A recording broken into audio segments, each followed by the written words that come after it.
ओम शांति। ओम शांति। ओम शांति।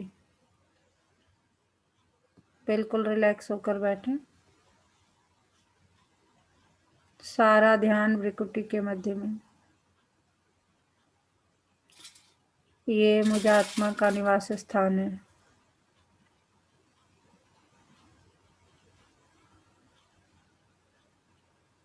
मैं आत्मा इस शरीर की मालिक हूँ।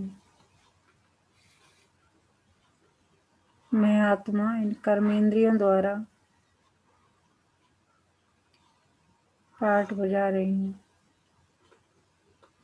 मैं बहुत भाग्यवान आत्मा हूँ कि परमपिता परमात्मा ने मुझे जाना, पहचाना और रोज मुझे गुणों से, शक्तियों से भरपूर करते जाते हैं।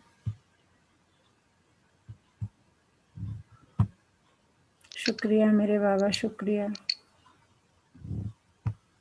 मुझे अपना बनाने के लिए, मुझे रोज पढ़ाने के लिए, मुझे पतित से पावन बनाने के लिए। अभी मैं आत्मा अपने परम पिता परमात्मा के महावाक्य सुनूंगी। ओम शांति। आज 24 जनवरी 2021। आज की मुरली है ब्राह्मण जीवन का श्रृंगार पवित्रता। आज क्योंकि संडे है तो अव्यक्त मुरली है। तो आज का मुरली का टॉपिक है ब्राह्मण जीवन का श्रृंगार पवित्रता।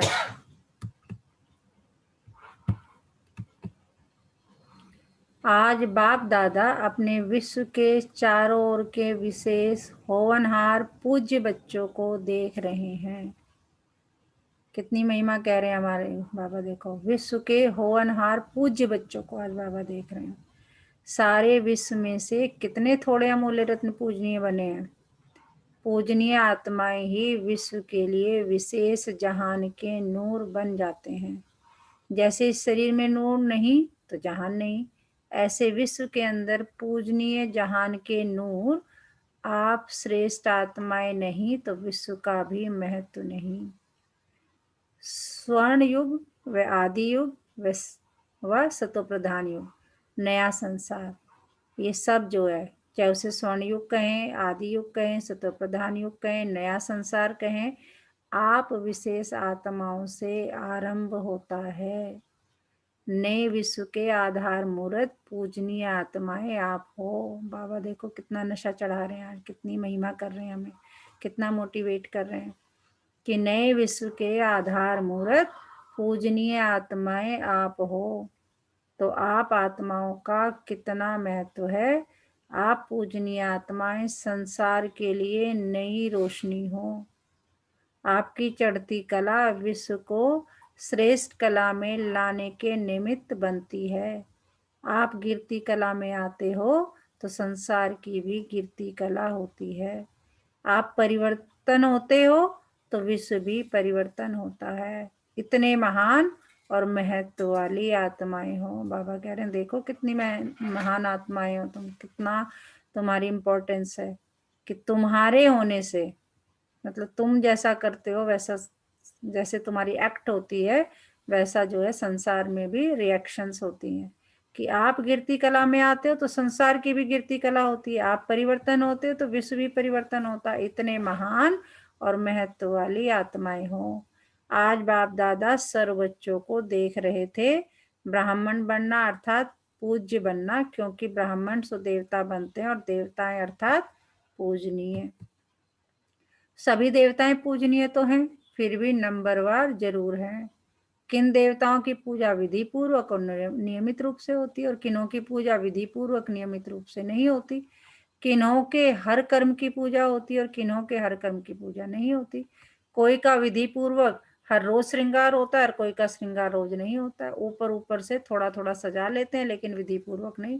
कोई के आगे सारा समय कीर्तन होता है और कोई के आगे कभी कभी कीर्तन होता है। इन सभी का कारण क्या है। बाबा कह रहे देवताओं में भी देखो तुम, जैसे हम थे या सारा संसार कर रहा है, ज्ञान में आने से पहले हम भी कितने मतलब 33 करोड़ देवी देवताएं हैं, तो उसमें से आप ये देखिए कुछ एक हैं जिनकी विधि पूर्वक, शिव जी की देखो आप पूजा विधि पूर्वक होती है कि उन पर बेलपत्र चढ़ाया जाता है। ये कृष्ण जी की मतलब बाबा कहने का मतलब ये है कि सारी जो देवताएं हैं उसमें भी 33 करोड़ में से भी कितने हैं जिनकी विधि पूर्वक पूजा होती है। किन्हों का तो किसी को नाम भी नहीं पता, पता है बस 33 करोड़ है ना। तो बाबा कह रहे वो 33 करोड़ क्या, हम ही में से तो कोई है, जो आबादी हमारी 33 करोड़ हुई है, तो त्रेता के अंत तक जो आबादी हो जाती है 33 करोड़, तो वही हम ही, हमारी आत्माएं फिर क्या होती है, हम पूज्य थे फिर हम पुजारी बन जाते हैं। तो बाबा कह रहे कि देवताओं में भी क्या है, लेवल है कि किसी की मतलब उनका भी अलग अलग उनके हिसाब से पूजा होती है, किसी की विधि पूर्वक होती है, किसी की नहीं होती। कोई के आगे सारा समय कीर्तन होता है, कोई के आगे कभी कभी कीर्तन होता है। इन सभी का कारण क्या है, ब्राह्मण तो सभी कहलाते हैं, ज्ञान योग की पढ़ाई भी सभी करते हैं, फिर भी इतना अंतर क्यों। अंडरलाइन, बाबा कह रहे जितने भी तुम सारे ज्ञान में आए हो, बीके बने हो, तुम सब ब्राह्मण हो, ब्रह्मा मुख वंशावली। ज्ञान योग की पढ़ाई भी सभी करते हो, सभी को मैं पढ़ाता हूँ, मैं ही पढ़ा रहा हूँ, वही मुरली पढ़ा रहा हूँ, लेकिन इतना अंतर क्यों, धारणा करने में अंतर है। अब जैसे लौकिक में पढ़ाई कराई जाती है, एक टीचर है, एक ही सिलेबस है, एक ही टाइम है, सब कुछ है, लेकिन पढ़ने वाला जो ज्यादा पढ़ेगा, मतलब ऐसा भी है उसी क्लास में वही टीचर है, वही सब कुछ है, एक बच्चा फेल भी होता है, एक जो है 100% मार्क्स भी लेके आता है। तो अंतर क्या है, अंतर क्या है उसके ज्ञान को धारण करने में। तो यही बाबा कह रहे हैं कि फिर भी इतना अंतर क्यों, धारणा करने में अंतर है, फिर भी विशेष कौन सी धारणाओं के आधार पर नंबरवार होते जानते हो। बाबा कह रहे ऐसी कौन सी विशेष धारणा है जिसके आधार पर नंबरवार होते हो, पूछ रहे हैं जानते हो। पूजनीय बनने का विशेष आधार पवित्रता के ऊपर है, पवित्रता के ऊपर विशेष आधार है। पवित्र मन रखो, पवित्र तन रखो, पवित्रता ही सब चीज का आधार है। मतलब अपना मनसा वाचा कर्मना पवित्रता होनी चाहिए, मन में अच्छे विचार, वाणी में अच्छे विचार। तो मन में अच्छा है, संकल्प अच्छे हैं, तो सब कुछ अच्छा होना ही है। उत्पत्ति तो मेन मन से ही होती है ना, मन में अच्छे विचार आएंगे तो वैसा आप सोचेंगे, वैसा वो कर्म में आएगा, ऐसा वो वाणी में आएगा। जितना सर्व प्रकार की पवित्रता को अपनाते हैं, बाबा ने अंडरलाइन करा दी, सर्व प्रकार की पवित्रता, ये नहीं एक ही। हम पवित्रता किसको समझते हैं, केवल शरीर की पवित्रता समझते हैं, ठीक है, नहीं, मन वचन कर्म सबकी पवित्रता।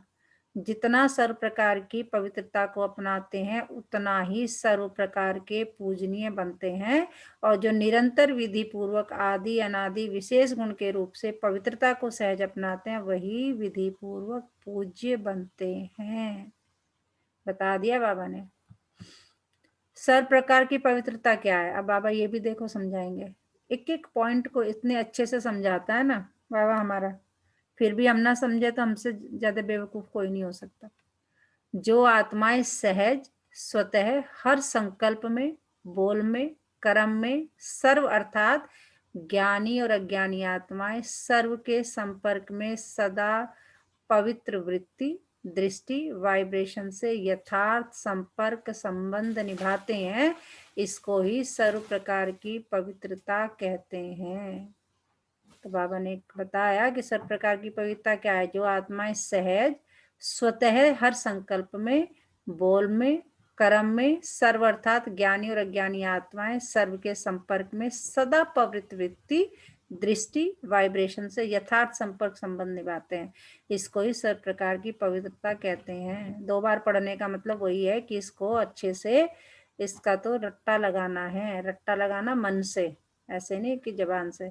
स्वप्न में भी स्वयं के प्रति या अन्य कोई आत्मा के प्रति, देखो ध्यान से, स्वप्न में भी स्वयं के प्रति या अन्य कोई आत्मा के प्रति सर्व प्रकार की पवित्रता में से कोई कमी न हो। मानो स्वप्न में भी ब्रह्मचर्य खंडित होता है, व किसी आत्मा के प्रति किसी भी प्रकार की ईर्ष्या व आवेश के वश कर्म होता या बोल निकलता है, क्रोध के अंश रूप में भी व्यवहार होता है, तो इसको भी पवित्रता का खंडन माना जाएगा। बाबा कह रहे अगर सपने में भी आपने किसी को डांटा, किसी पे गुस्सा किया या कुछ भी किया, तो वो भी क्या है? पवित्रता का खंडन है। सोचो जब स्वप्न का भी प्रभाव पड़ता है तो साकार में किए हुए कर्म का कितना प्रभाव पड़ता होगा।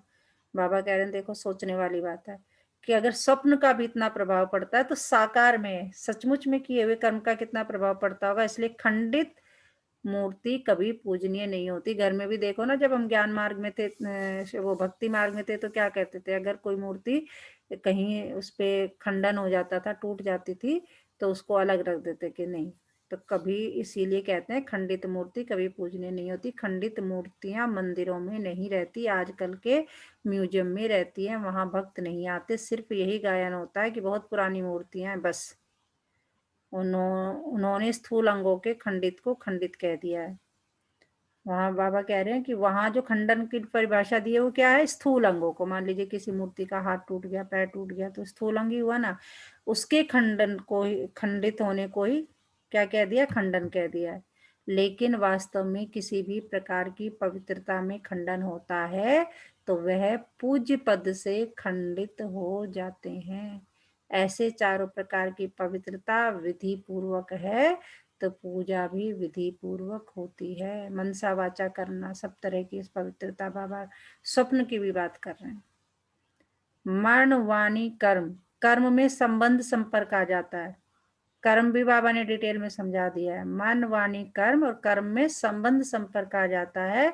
और स्वप्न में भी पवित्रता, इसको कहते हैं संपूर्ण पवित्रता। चार तरह के बाबा ने क्या बताया है? एरिया बताए हैं। क्या? मनसा वाचा कर्मना और कर्म में, स्वप्न में।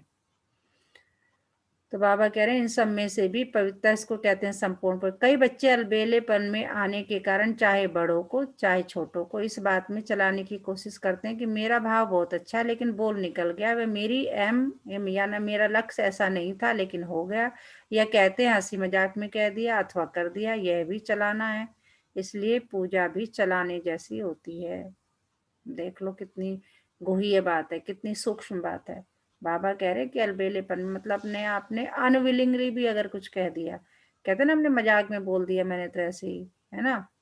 और पूरा बता रहे हैं कि चाहे बड़ो कारण चाहे छोटो, इस बात की चलाने की करते हैं कि मेरा मतलब ये था नहीं, मैं करना नहीं चाहता था लेकिन निकल गया। मेरी मेरा मेरा एम ऑब्जेक्ट ऐसा नहीं था लेकिन हो गया, या हंसी में कर दिया। तो बाबा कह रहे यह भी चलाना है, इसलिए पूजा भी चलाने जैसी होती है। यह अलबेलापन संपूर्ण पूज्य स्थिति को नंबरवार में ले आता है। बाबा कह रहे अगर ऐसे में कहे तो नंबर में चले गए, फिर वो वाले नहीं होंगे, विधि पूर्वक नहीं पूजे जाएंगे। यह भी अपवित्रता के खाते में जमा होता है। सुनाया ना, पूज्य पवित्र आत्माओं की निशानी यही है, उनकी चारों प्रकार की पवित्रता स्वाभाविक, सहज और सदा होगी। बाबा कह रहे ये नहीं एक दिन की, नहीं, कैसी होगी? स्वाभाविक होगी। ये नहीं कि जबरदस्ती कर रहे हैं, उसका मतलब नेचर बन जाएगा, स्वभाव बन जाएगा। सहज होगी, उसे कोई फोर्स नहीं लगाना पड़ेगा। जैसे हमारे मान लो मन में तो चल रहा है किसी के प्रति ईर्ष्या, लेकिन वो वाणी पे नहीं आ रहा, तो वो भी क्या है? और सदा हो। ये नहीं कि एक दिन तो हम किसी से बहुत प्यार से बात कर रहे हैं, किसी पे क्रोध नहीं कर रहे, या कुछ भी पवित्रता का अगले दिन वैसा ही नहीं। चारों प्रकार की पवित्रता कैसी हो? स्वाभाविक हो, सहज हो और सदा हो। उनको सोचना नहीं पड़ेगा, लेकिन पवित्रता की धारणा स्वतः ही यथार्थ संकल्प, बोल, कर्म और स्वप्न लाती है। यथार्थ अर्थात एक तो युक्ति युक्त, दूसरा यथार्थ अर्थात हर संकल्प में अर्थ होगा, बिना अर्थ नहीं होगा। ऐसे नहीं, ऐसे ही बोल दिया, निकल गया, कर लिया, हो गया। ऐसी पवित्र आत्मा सदा हर कर्म में अर्थात दिनचर्या में यथार्थ युक्ति युक्त रहती है। बाबा इसीलिए कहते हैं ना, सोचने से पहले भी सोचो। कुछ गलत ख्याल आ रहा है, नहीं नहीं नहीं, ये हमारा मतलब सोचने से पहले भी सोचो। हम लोग तो अभी तक कहते आए थे बोलने से पहले सोचो, लेकिन बाबा तो कहते हैं सोचने से पहले भी सोचो कि क्या आप सही सोच रहे हैं। इसलिए पूजा भी उनके हर कर्म की होती है, अर्थात पूरी दिनचर्या की होती है। उठने से लेकर सोने तक भिन्न भिन्न कर्म के दर्शन होते हैं।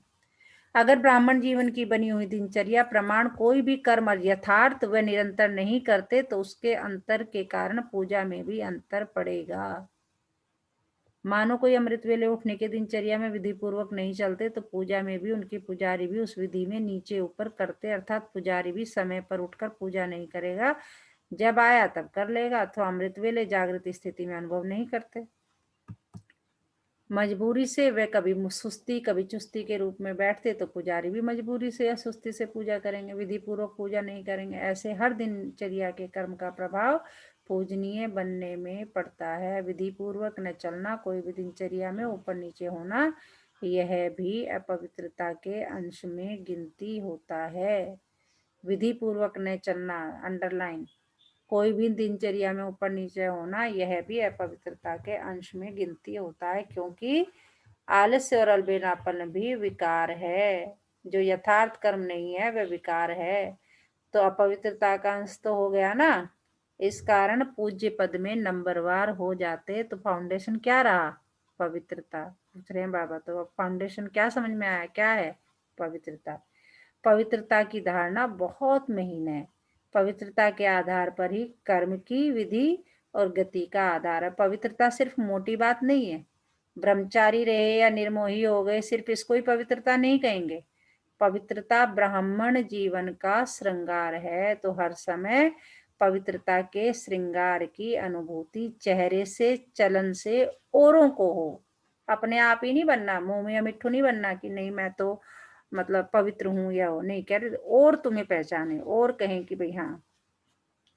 तो बाबा कह रहे हर समय पवित्रता के श्रृंगार की अनुभूति चेहरे से, चलन से औरों को हो। दृष्टि से, मुख में, हाथों में, पांव में सदा पवित्रता का श्रृंगार प्रत्यक्ष हो। दृष्टि भी आपकी इतनी प्यारी हो, देखने वाले को लगे कि किसकी दृष्टि, मुख में, हाथों में, पांव में। कोई भी चेहरे तरफ देखे तो फीचर से उन्हें पवित्रता अनुभव हो। जैसे और प्रकार के फीचर्स वर्णन करते हैं, वैसे यह वर्णन करे कि इनके फीचर्स से पवित्रता दिखाई देती है। नयनों में पवित्रता की झलक है, मुख पर पवित्रता की मुस्कुराहट है, और कोई बात उन्हें नजर न आए उसको कहते पवित्रता के श्रृंगार से श्रृंगारी हुई मूर्त। समझा? पवित्रता की तो और भी बहुत गुह्यता है, वह फिर सुनाते रहेंगे। बाबा कह रहे और भी बहुत कुछ है पवित्रता में। तो जैसे कर्मों की गति गहन है, पवित्रता की परिभाषा भी बड़ी गुह्य है, और पवित्रता ही फाउंडेशन है। अच्छा, पूछ रहे हैं बाबा, समझ रहे हो? तो आज जो बाबा के सामने ग्रुप बैठा है वो गुजरात का ग्रुप बैठा है, तो बाबा उन्हें कह रहे हैं आज गुजरात आया, गुजरात वाले सदा हल्के बन नाचते और गाते हैं, चाहे शरीर में कितनी भी भारी हो लेकिन हल्के बन नाचते हैं। गुजरात की विशेषता है सदा हल्का रहना, सदा खुशी में नाचते रहना, और बाप के व अपने प्राप्तियों के गीत गाते रहना। बचपन से ही नाचते गाते अच्छा है। वो लोग गुजराती लोग बड़ा अच्छा करते हैं ना, दांडिया वांडिया, तो बाबा कह रहे हैं कि बचपन से ही नाचते गाते रहते हैं, बहुत अच्छा है। ब्राह्मण जीवन में क्या करते हो? पूछ रहे हैं बाबा, ब्राह्मण जीवन में क्या करते हो? ब्राह्मण जीवन अर्थात मौजों की जीवन। गर्भारास करते हो तो मौज में आ जाते हो ना, अगर मौज में ना आए तो ज्यादा कर नहीं सकेंगे। मौज मस्ती में थकावट नहीं होती, अथक बन जाते हैं। तो ब्राह्मण जीवन अर्थात सदा मौज में रहने की जीवन, वह है स्थूल मौज, और ब्राह्मण जीवन की है मन की मौज। सब कुछ तो बाबा को सौंप दिया। तो मौज ही मौज है हमारी। तो ट्रस्टी बन के रहो, अपना कर्म करते रहो। बाबा तू संभाल, ये घर भी तेरा, ये गृहस्थी भी तेरी, ये बच्चे भी तेरा, ये पत्नी भी तेरी, ये पति भी तेरा, ये सेवा भी तेरी। अगर हम ऑफिस में भी जाते हैं तो वो भी काम क्या है, ये सेवा भी तेरी बाबा, मैं तो करने वाला हूँ, तूने तो दे रखी है कराने के लिए। तो बिल्कुल हल्के रहेंगे। बाबा कह रहे हैं सदा मन मौज में नाचता और गाता रहे ब्राह्मण जीवन, वह लोग हल्के बन नाचने गाने के अभ्यासी है। गुजराती की तो उन्हों को ब्राह्मण जीवन में भी डबल लाइट हल्का बनने में मुश्किल नहीं होती।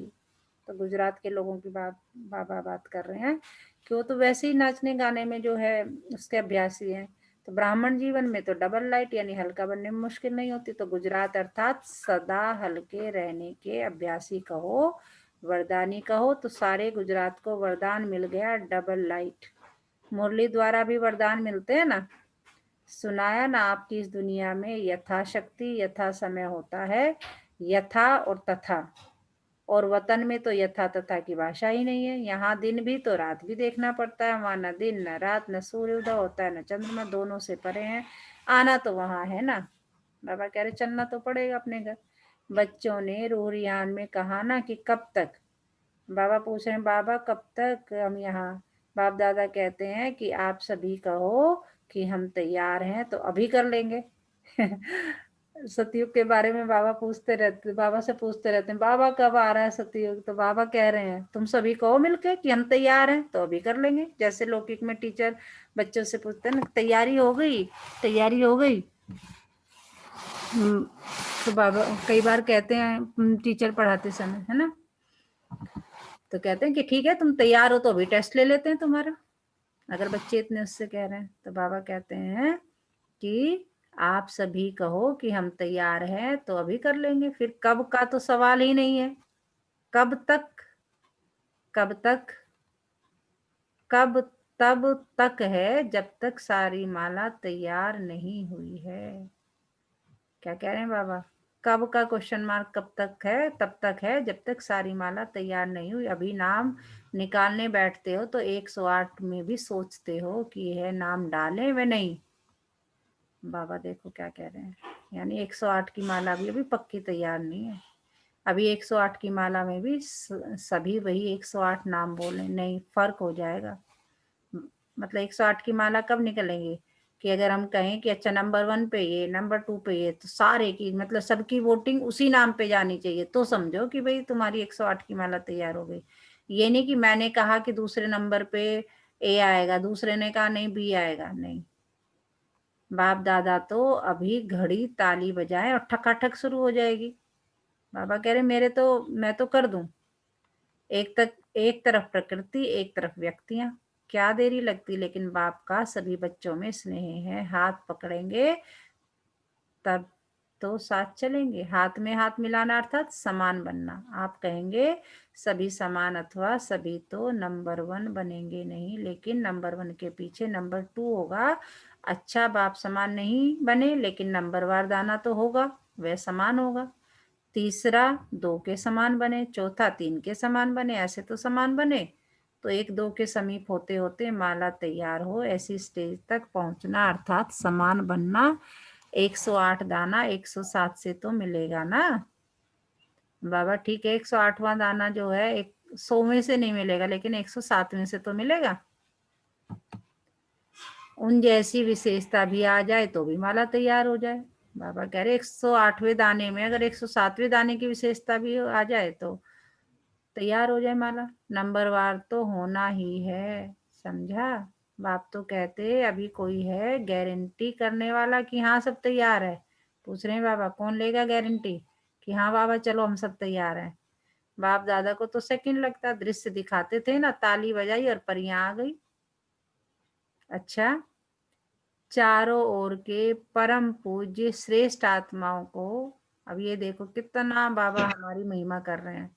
चारों ओर के परम पूज्य श्रेष्ठ आत्माओं को, सर्व संपूर्ण पवित्रता के लक्ष्य तक पहुंचने वाले तीव्र पुरुषार्थी आत्माओं को, सदा हर कर्म में विधि पूर्वक कर्म करने वाले सिद्धि स्वरूप आत्माओं को, सदा हर समय पवित्रता के श्रृंगार में सजी हुई विशेष आत्माओं को बाप दादा का स्नेह संपन्न याद प्यार स्वीकार हो।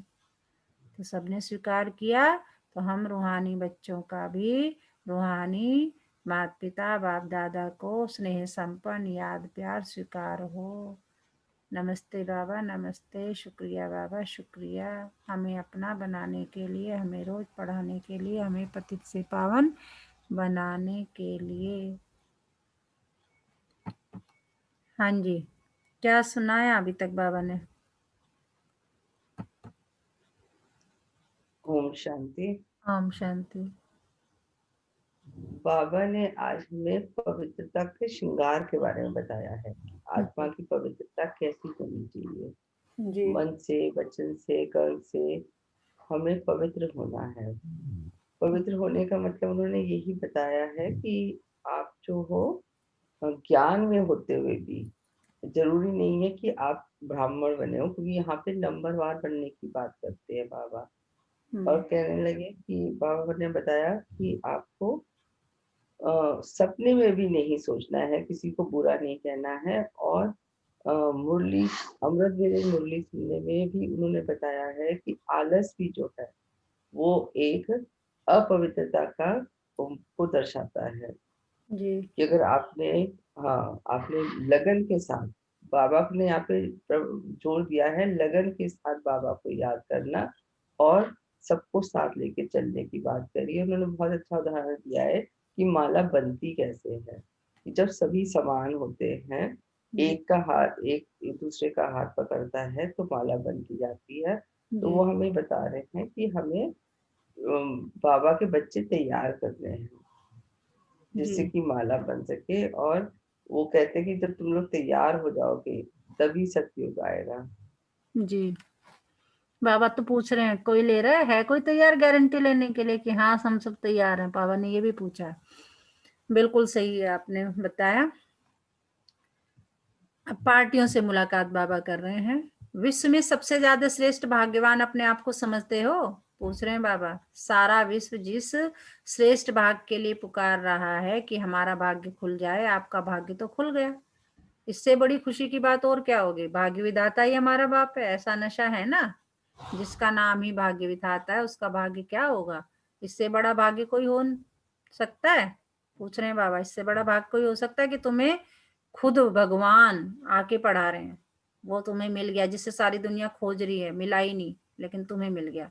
तो सदा यह खुशी रहे कि भाग्य तो हमारा जन्म सिद्ध अधिकार हो गया। बाप के पास जो भी प्रॉपर्टी होती है बच्चे उसके अधिकारी होते हैं। तो भाग्य विधाता के पास क्या है? भाग्य का खजाना। उस खजाने पर आपका अधिकार हो गया। तो सदैव वाह मेरा भाग्य और भाग्य विधाता बाप, यही गीत गाते खुशी में उड़ते रहो। जिसका इतना श्रेष्ठ भाग्य हो गया उसको और क्या चाहिए? भाग्य में सब कुछ आ गया। भाग्यवान के पास तन मन धन जन सब कुछ होता है।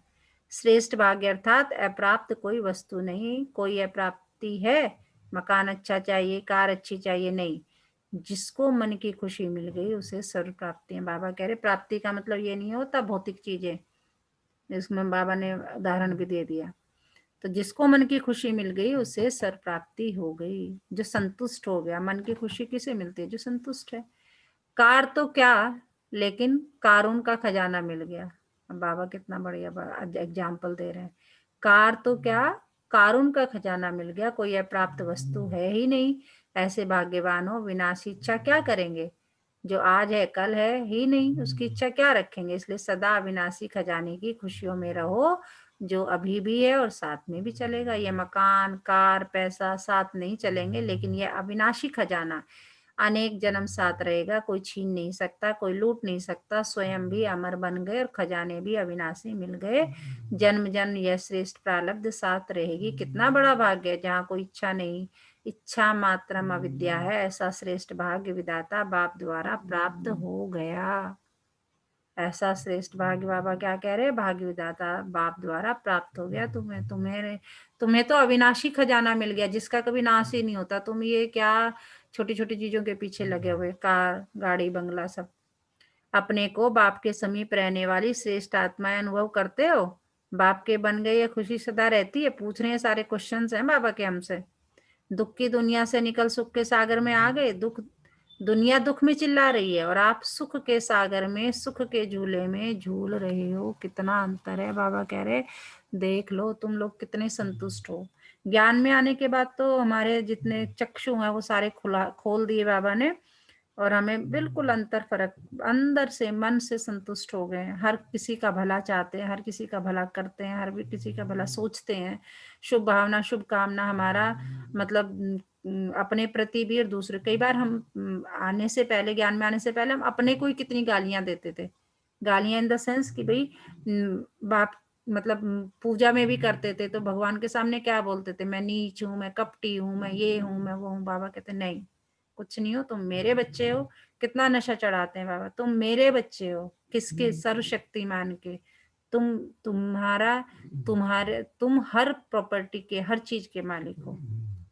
तो बाबा कह रहे दुनिया दुख में चिल्ला रही है और आप सुख के संसार में सुख के झूले में झूले जा रहे हो। कितना अंतर है। दुनिया ढूंढ रही है और आप मिलन मना रहे हो। बाबा कह रहे दुनिया तो भगवान को ढूंढ रही है। कहाँ कहाँ लंबी लंबी यात्राएं कर रही है। यहाँ भगवान मिलेगा, वहां मिलेगा।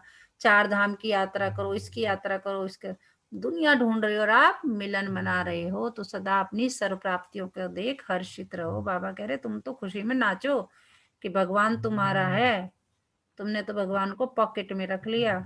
क्या क्या मिला है उसकी लिस्ट निकालो तो बहुत लंबी लिस्ट हो जाएगी। अब बाबा कह रहे हैं देखो तुम्हें क्या क्या मिल गया, उसकी लिस्ट निकालो तो बहुत लिस्ट हो जाएगी। क्या क्या मिला, तन में खुशी मिली तो तन की तंदुरुस्ती है, मन में शांति मिली तो शांत मन की विशेषता है, धन में इतनी शक्ति आई तो दाल रोटी 36 प्रकार के समान अनुभव हो। बाबा कह रहे हैं ये भोग जो है ना, वैसे नहीं, दाल रोटी भी तुम्हें क्या लगेगी, 36 प्रकार के समान अनुभव।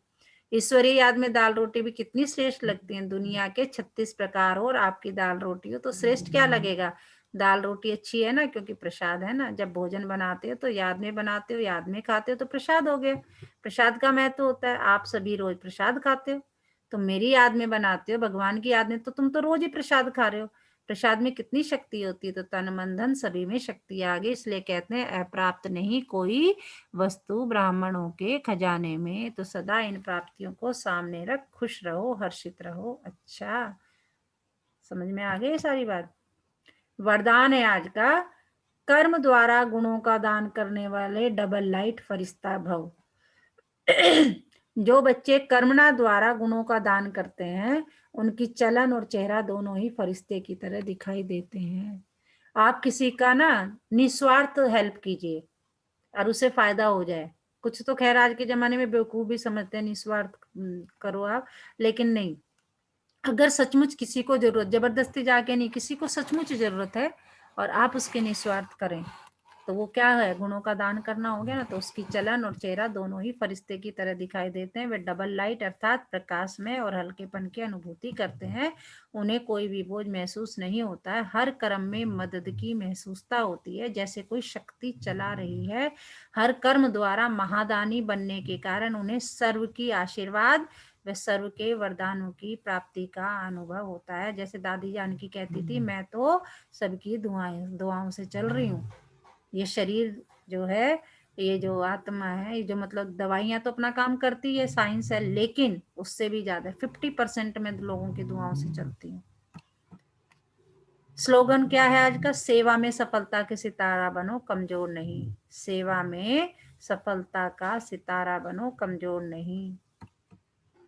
आज का मीठा मोती देखिए कितना प्यारा मोती है आज का। शिव की बगिया में फूल अनेक, आप भी चुन लो रास्ता यही एक। जीवन में कर लो कर्म नेक, मजहब अनेक धर्म अनेक पर सबका पिता एक परमात्मा शिव। बाबा कह रहे हैं मेरी बगिया में बहुत से फूल हैं, आप भी चुन लो, सबका रास्ता एक ही है। जीवन में कर लो, वो क्या रास्ता है कि जीवन में नेक कर्म करो।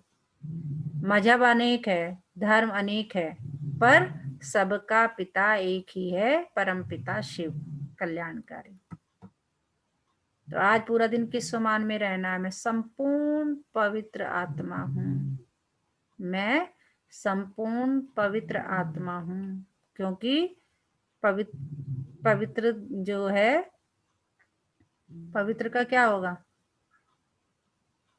क्या होगा, उसका हर कर्म मनसा वाचा करना, स्वप्न में भी बाबा कह रहे हैं पवित्र हूँ मैं, मन वाणी कर्म और स्वप्न में भी पवित्रता को धारण करती हूँ, तो मैं संपूर्ण पवित्र आत्मा हूँ। आज से अभी से अपने आप को, बाबा ने ये भी कहा कि केवल ब्रह्मचारी पना करना और शरीर से शुद्ध होना, इसको पवित्रता नहीं कहते। पवित्रता बाबा ने बता दिया, स्वप्न तक का भी बता दिया। तो हमें चेक करना है कि हमें जो हर समय, बाबा ने ये भी कहा कि यथाशक्ति, और मतलब ये नहीं कि अभी है अभी नहीं है, एक के प्रति एक के नहीं है ना, तो सबके प्रति हो और सदा हो, उस पवित्रता का ध्यान रखना, तभी आप क्या है, विधि पूर्वक पूजनीय बनोगे। वैसे देवता बनोगे जो इसके जो है आई मीन पूजा विधि पूर्वक होती है। और बाबा ने कहा अगर आलस्य भी है ना तो वो भी गड़बड़ है, वो भी पवित्रता को खंडित करता है, आलस्य भी। मुरली मिस कर दी, ठीक है आज नहीं कल सुन लेंगे, क्या हो गया, सुबह नहीं तो कल कर लेंगे। और ऐसे खाने को मिस कर दे कि चलो आज नहीं कल खा लेंगे, क्या हो गया। शरीर का इतना ध्यान रखते हैं, आत्मा का नहीं। है ना। शरीर के लिए हम क्या क्या करते हैं, ये भी खा लो वो भी खा लो, अच्छी हेल्दी चीजें खाना पसंद करते हैं ना। आत्मा के लिए नहीं। कोई नहीं, आज नहीं खाया तो क्या हुआ। अच्छा, ओम शांति।